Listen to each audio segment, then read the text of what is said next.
सुप्रभात बच्चों, स्वागत है हिंदी की कक्षा में। और आज हम सीखेंगे हिंदी में वर्णमाला। हिंदी में वर्णमाला।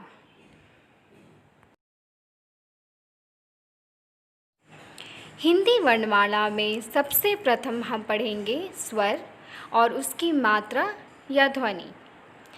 जैसे कि आप चित्र में देख सकते हैं, बाईं ओर आ, ई, उ और इन्हीं जैसे अन्य को स्वर कहा जाता है एवं दाईं ओर जो चिन्ह है इन्हें मात्रा या ध्वनि कहा जाता है। सबसे पहला स्वर है अ।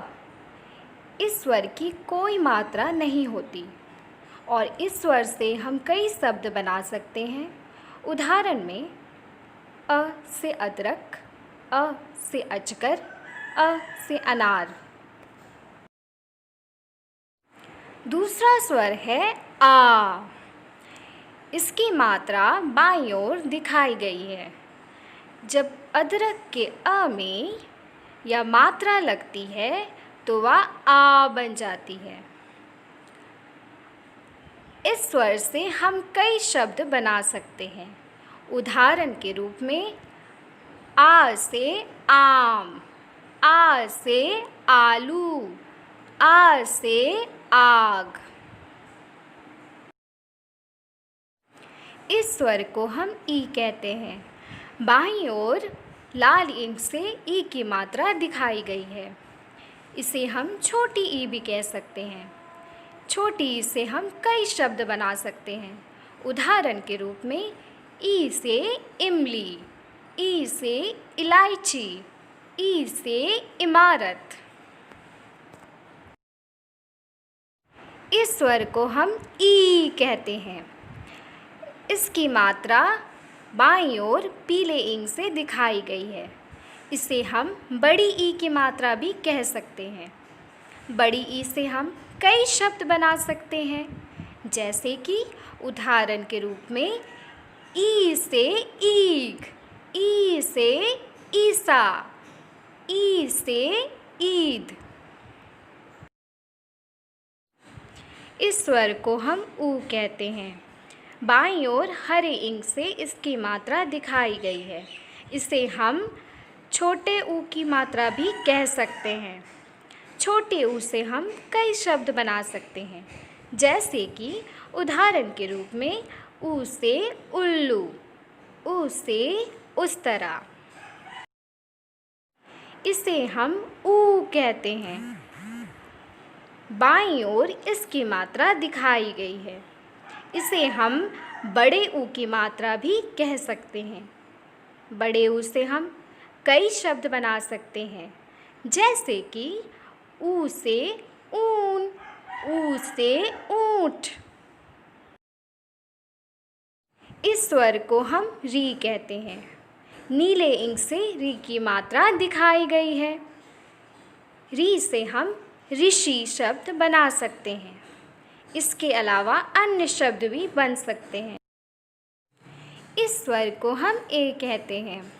नीले इंक से ए की मात्रा दिखाई गई है। ए से भी हम कई शब्द बना सकते हैं। आइए देखें।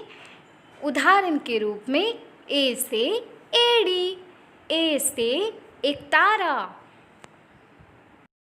इस स्वर को हम ए कहते हैं। बाईं ओर ए की मात्रा दिखाई गई है। ए से भी हम कई शब्द बना सकते हैं। जैसे कि ए से ऐनक, ए से एरावत। इस स्वर को हम ओ कहते हैं। लाल इंक से ओ की मात्रा दिखाई गई है। ओ से भी हम कई शब्द बना सकते हैं। जैसे कि ओ से ओखली, ओ से ओस। इस स्वर को हम औ कहते हैं। लाल इंक से औ की मात्रा दिखाई गई है। औ से भी हम कई शब्द बना सकते हैं। जैसे उदाहरण के रूप में औ से औरत, औ से औषधि। इस स्वर को हम अंग कहते हैं। लाल इंक से अंग की मात्रा दिखाई गई है। अंग से भी हम कई शब्द बना सकते हैं, जैसे उदाहरण के रूप में अंग से अंगूर, अंग से अंगूठी। इस स्वर को हम अह कहते हैं। बाईं ओर है अह की मात्रा। आइए बच्चों, हम देखें आज हमने क्या क्या सीखा। हमने सीखा स्वर और उसकी मात्रा या ध्वनि। अ, इसकी कोई मात्रा नहीं होती। आ और उसकी मात्रा, छोटी ई और उसकी मात्रा, बड़ी ई उसकी मात्रा, छोटा ऊ उसकी मात्रा, बड़ा ऊ उसकी मात्रा, री उसकी मात्रा, ए और उसकी मात्रा, ए और उसकी मात्रा, ओ और उसकी मात्रा, औ और उसकी मात्रा, अंग और उसकी मात्रा और अह की मात्रा। इसके अलावा हमने यह भी सीखा कि हम इन स्वरों से कई नए शब्द बना सकते हैं। आज के पाठ को सुनने और ध्यान देने के लिए धन्यवाद।